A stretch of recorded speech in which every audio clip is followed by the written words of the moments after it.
What up?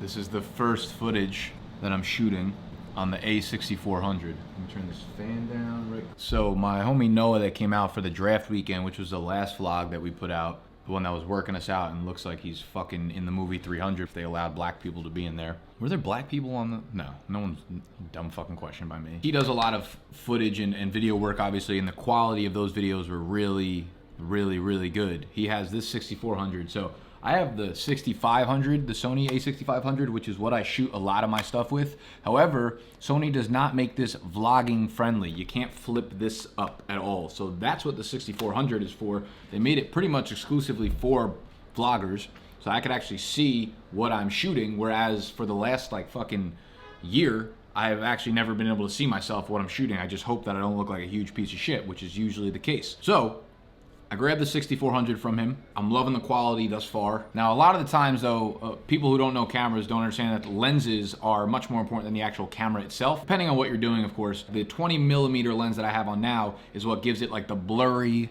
background behind me and makes me look really clear and in focus. So these basically shoot the same in terms of 65 and 6400. There are much more expensive cameras, but at the end of the day, a lot of the footage that comes out crispy clear is because of the lens that's on it. Now, normally I use the widescreen lens, which is this bad boy, which is a 10 to 18mm, and it goes whoosh. I could actually probably put that on for you right now.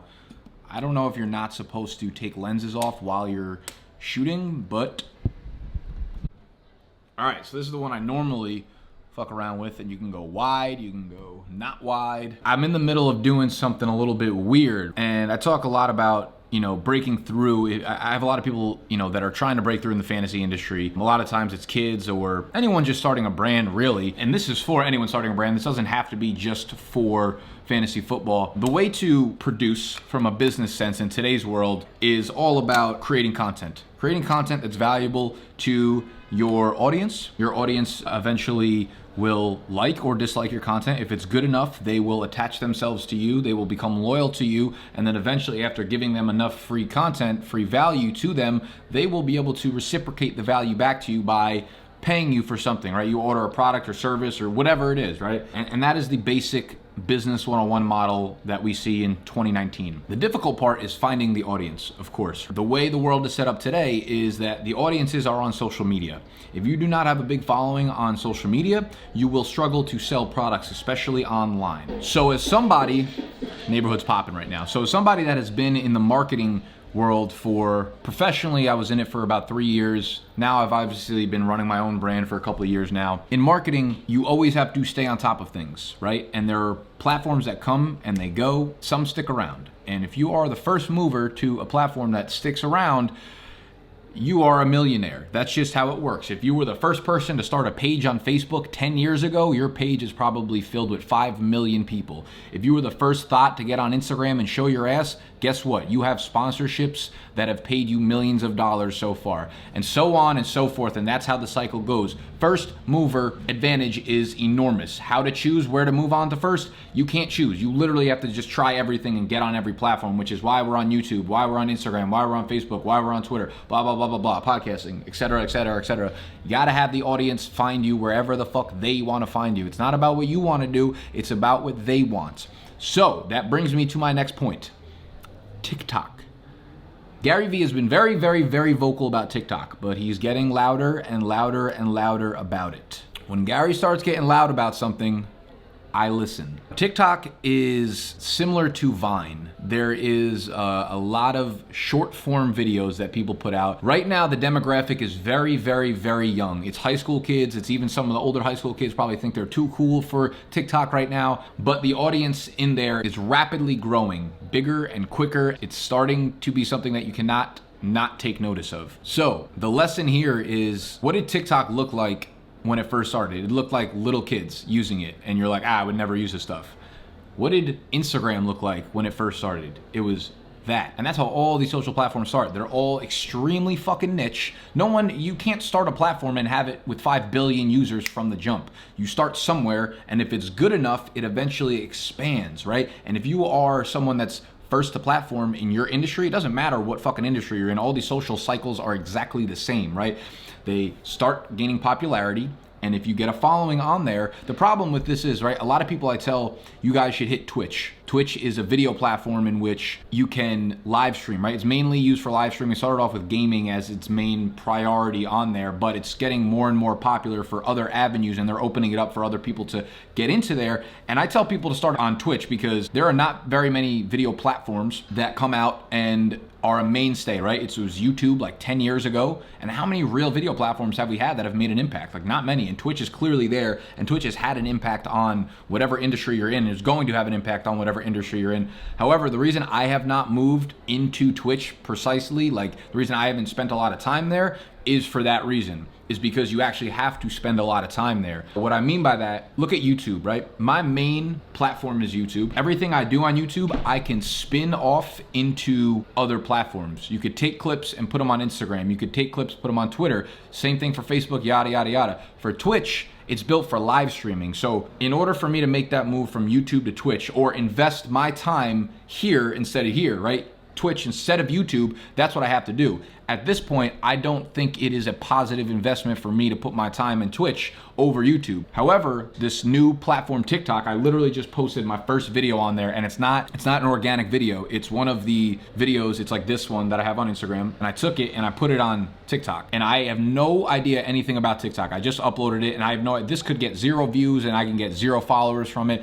I have no idea how this fucking works, but the only way you learn how things work is by fucking doing them. I'm probably gonna chop up, or not chop up, but take some of the videos that are, I believe they can only be a minute long, and that's not a problem per se, but a lot of my stuff is long form content, of course. So I'm gonna take a few of those, throw them up on TikTok over the next few weeks and see what happens. It's tough because a lot of platforms, right? Some platforms gain popularity, but they don't have a good organic reach. On YouTube, I know that if I put out a video today, I will get 300 new subscribers because the search platform of YouTube is so strong, and I'll get a lot of organic reach from it. However, if you put stuff on like Snapchat or Facebook, like no one is going to find you on there. The search aspects of it are really, really, really poorly put together for growing a brand, for growing an audience, right? YouTube's great for that. Instagram was, now it's super saturated. I'm not really sure how Twitch is. I feel like Twitch is actually pretty good for findability.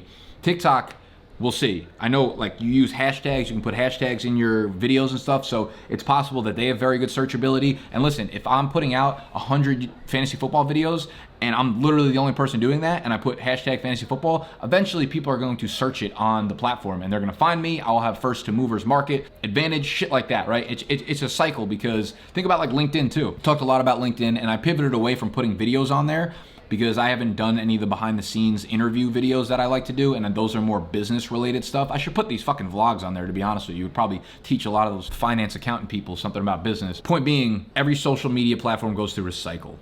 LinkedIn is in the middle of it. It starts to gain some traction. And when you're in the beginning of a social media platform, here's what happens. You get friends, you get your connections, you get your followers, and everything you post, all of your followers end up seeing it. If they go through their newsfeed, they'll see the last 10 posts that you did. This is when the platform is very new. That is what we call organic reach. Everyone that is organically connected to you will see all of your content. That is a big advantage if you are first to market on one of these platforms. Now what happens is people in marketing, people in business will see that. They'll come to the platform and be like, oh shit, all of our audience will see all of our shit. Because when it gets saturated, like Twitter, Instagram, Facebook, they curate your news feeds now, right? Their platform is so saturated that all they want to do is make sure that you see the best shit, right? Their number one goal is to keep you on their platform. So they want to make sure that your news feed is perfect for you. That's why they do the algorithms and shit like that, right? They don't show you everything. They don't show you everything that everyone posts every day. It's only curated for the absolute best stuff for you. Now, these newer platforms, however, don't have that much content being posted, so you do see everything. So that's the advantage, where if I tweet something, maybe 10% of my audience sees that tweet. And I'm like, fuck, that was a good tweet. I wanted all 7,000 people that follow me to see it. LinkedIn, their organic reach, right? That is the term for everyone seeing your shit. Organic reach is 95%. So if I post a video on there, 95% of my audience is going to see that. So that is such a big advantage just for the fact that they're gonna see it. It doesn't even need to be good content, but they're gonna see that content. And I bring it back to when I did the industry interview videos those are more business oriented. So I was like, you know what, that's a good thing to put on LinkedIn. And I remember what I did right before putting any of those on there. I went on LinkedIn and I searched like every major fantasy football brand, and I connected with all of them, 4for4, DraftKings, FanDuel, whatever, right? And I put those videos out, and I had multiple people reaching out to me from those videos because it was so organic, and I weaved them into the timeline very naturally because it's a business platform, but it's more social media, but it was also relevant to those people in that specific industry. So, and what happens, I was talking about the cycle, a new platform gets popular, everyone, that's great organic reach, then people understand that. Businesses and marketers and brands are like, oh shit, the organic reach is really good. So everyone migrates over to that platform, and then you end up with the same problem. The platform says, oh fuck, we have too much content now. We need to start curating our platform to only show the best. So the organic reach that was really good just a year ago is no longer good. And that platform is saturated. And then the only way to get on the timeline or to get on the platform as a brand is to pay for advertising. Thus, why you see so many fucking advertisements on Instagram, on Facebook, on all of these platforms. That is the cycle. It's new. The organic reach is great. People notice it. They say, oh, fuck, let's get the organic reach. Everybody notices that. They come on and the platform say, oh, there's just too many people now. We have to curate the news feed in order to show the people the best shit, which means 95% of y'all's shit, which is not the best shit, gets boom, pushed over. So first movers advantage is always big. Need to be looking at Twitch, need to be looking at TikTok, need to be looking at all of these platforms, which all sound silly in the beginning, but if you stick with it and you happen to be first mover on a platform that does blow up, right? This is not guaranteed. Twitch could die off in fucking a year. TikTok could be a fad within 6 months as well. But you have to be willing to try it all. That is the way to succeed in today's business content marketing landscape. So we threw on TikTok. Just wanted to give you all a quick business update. I need to start doing the vlogs a little bit more. I think that's actually why, which is a horrible excuse, I bought this camera because it's more vlog centric and I could see myself, even though that's like not a fucking excuse as to why I should be vlogging more. But I'm gonna tell myself that's what it was. So yeah, welcome to the vlog. That was the first fucking speech I have for y'all.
Love summer, but I'm really fucking happy that it's morning hoodie weather again.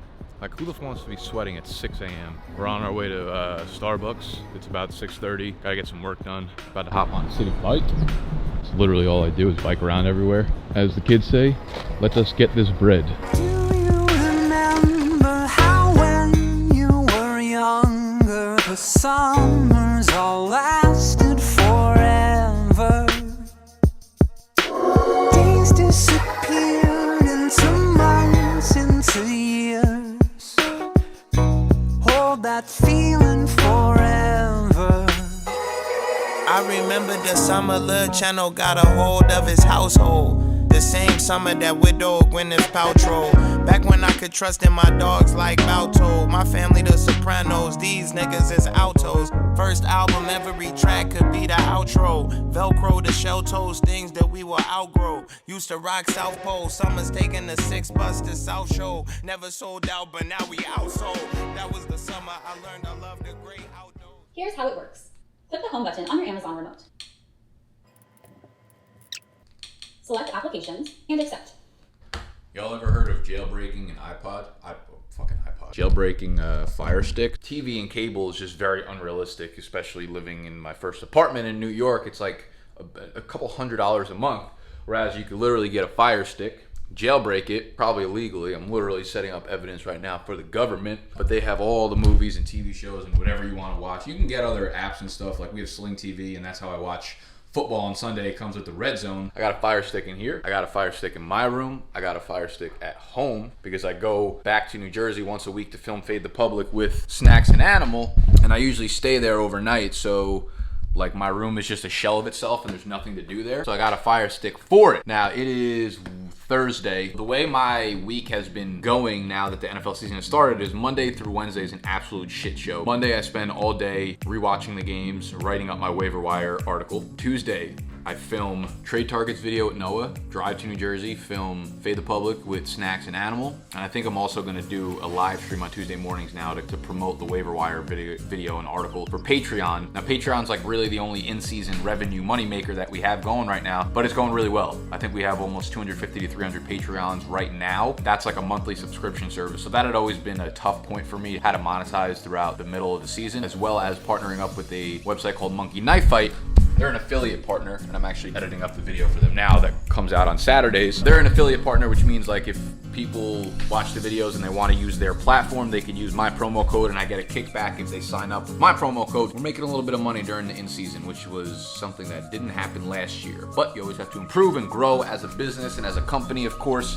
And I think the next vlog that I put out is going to be breaking down the money that we made this summer, and it's going to be a lot of y'all are going to be very surprised by the money that we brought in this summer. And I say that not from like a narcissistic standpoint, but because I was fucking shocked when I was going through the numbers, because obviously, you know, as a small business owner, I do the accounting, I do the taxes, I do all that stuff from, I forgot taxes are due in 2 days, I gotta pay those. I'm always on top of everything that's happening in my business, whether it's the people, the money, the software, like whatever it is, like I gotta be on top of that shit because I haven't gotten to the point where I can outsource that yet. But football season here, it's full go. Tonight, I'm meeting my roommate and one of my other friends in Manhattan in probably like 3 hours. We're about to start drinking margs at 4:30.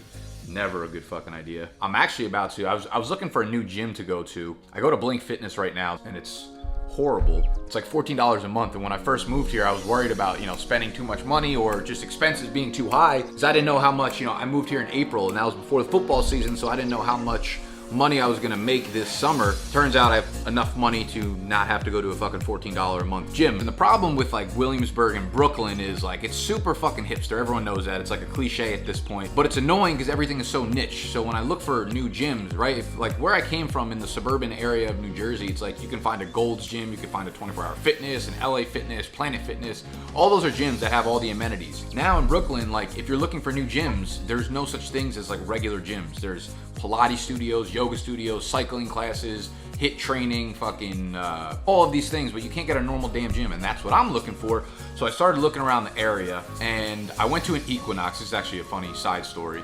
I went to the Equinox. I got a free 3-day pass, and I always said to myself, I was like, I'll never, you know, if you're not on the East Coast, you might not know what Equinox is. I'm not sure if they have them out in LA or not, but it's a very, very bougie, upscale, expensive gym to go to. And I was always like, there's no way, no matter how much fucking money I make, will I ever be an Equinox member. And here I am at Equinox on a 3-day pass. I was not a member. I am not a member. Spoiler alert, I did not become a member and I will not. I'm at the 3-day pass and I was considering it. And it's funny, and the reason I didn't want to go is because I was like, I don't think I'm gonna like anybody there. I don't like the type of people that are Equinox members. A lot of people, they're just bougie. It's just different. I don't like that shit. I like gyms that are a little bit dirty, kind of nitty gritty, right? That's what gets me going.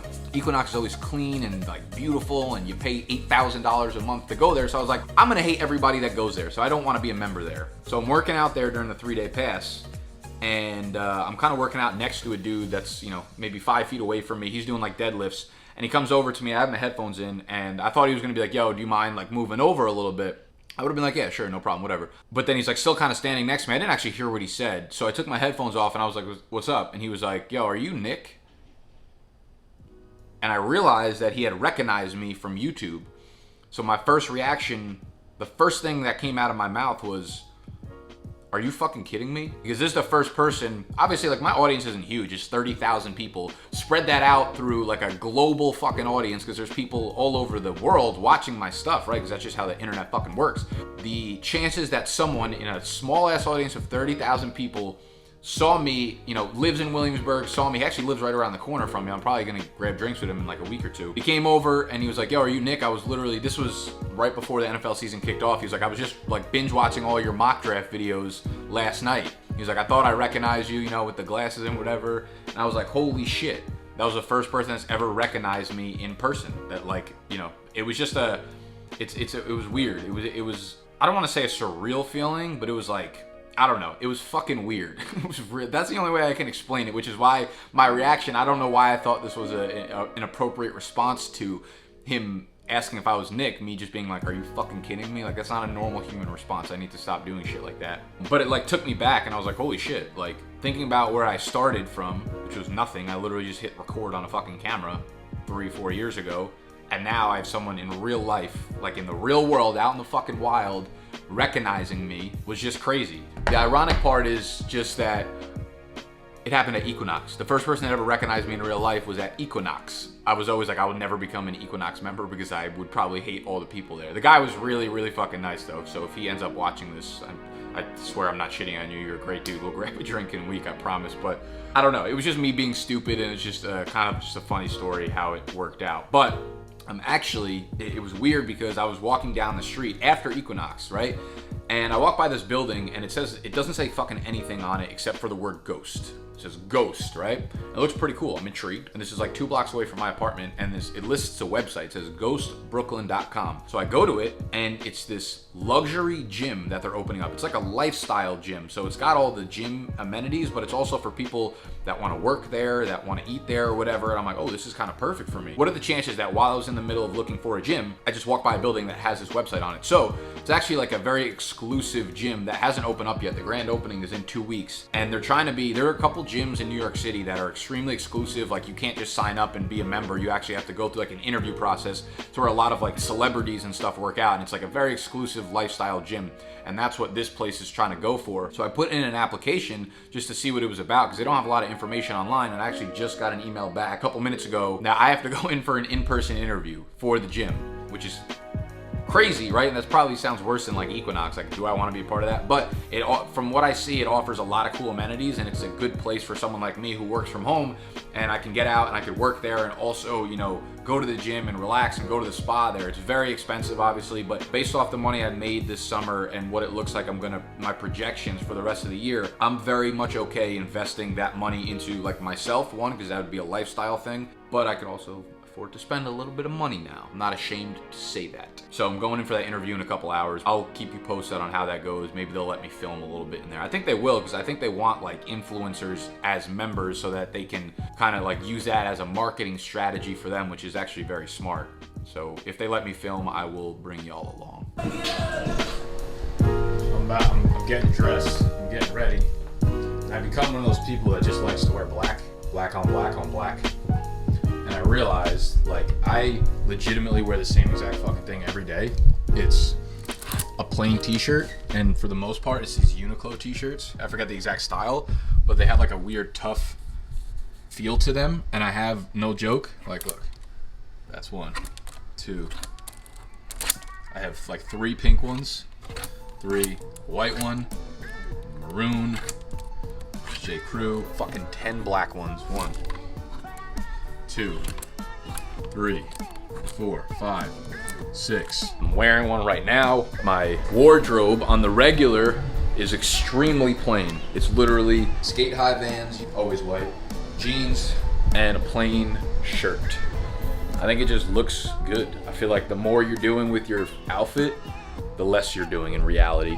This is the first time I'm using a new mic, by the way, because I left my Sony a6500 in the dungeon at Animal's house, and I have this 6400. So I left the big mic there, so I didn't have to travel back and forth with it, because it's like the size of my whole fucking forearm almost. So I got this little mic. It's called like the Shotgun. Should probably be getting louder now. Woo! The Shotgun Mic Pro or something. They're all made by Rode, R-O-D-E. So my setup right now is a lot smaller and easier to maneuver around with vlog-wise. I don't really know what the fuck the point of this was, but great t-shirts, plain t-shirts. If you're looking for them, Uniqlo. I will link them down below because I don't remember the actual style of them now, but they're on the website and they're like $13 a piece. Sometimes they go on sale for like $8 a piece, and just stack up like 10 of them. You'll be set for the summer, for the winter, undershirts. I like them like because they're a little bit longer on the arms. Like they're not tight or anything, but they're not like too long and annoying. They're just a good fit. We out here.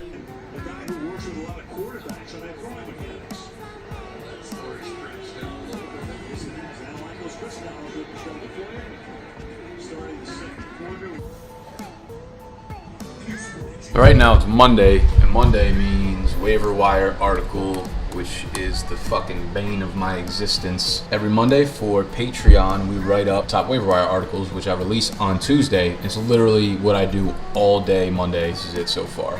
It's about 2 p.m. and I've been working on this since probably about 8 or 8:30, and I'm close to done. Monday's just a shit show because I run through most of the games. I look at all the numbers, the stats, the snap counts.